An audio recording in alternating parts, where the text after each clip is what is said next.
What do you make of these comments, Hayden? Well, the BOJ doesn't do anything unless it's scripted. Yes. And it's pretty clear that the yen was under a lot of pressure. And we were sitting here scratching our heads saying, well, if he said explicitly he's not going to do anything until next year, the yen's going to come under even more pressure. And I think traders are going to continue on leading into that. So look at this. I think it's probably jawboning. And I think it's very targeted. He surprised the market. That's what the BOJ likes to do, and slow down the depreciation of the yen.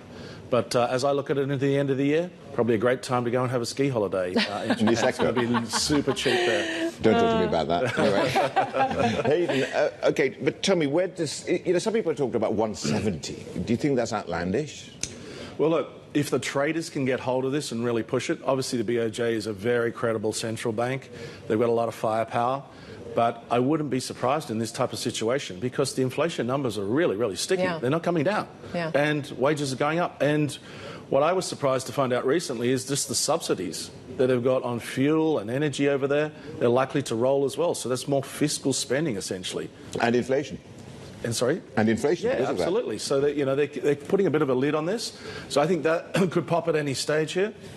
And I wouldn't be surprised to see 170. But at this stage, look, it's 150. They've been very explicit about that.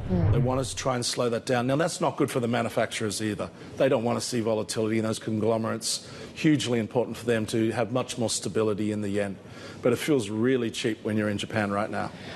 I'm just wondering, we haven't seen that repatriation risk since we tweaked a little bit of yield curve control, the like here, right? People are saying we haven't seen that threat to treasuries. We haven't seen that threat to, what Japanese investors really, putting their money back into Japan, for example. How high do rates have to be in Japan to really see that repatriation? Well, I think it's the height which you talk about, but it's also the shape of the yield curve. That's exactly what the banking stocks are reacting to today. Now, if I look around the world, in the US, deeply negative inverted yield curve. Most other yield curves are around the same.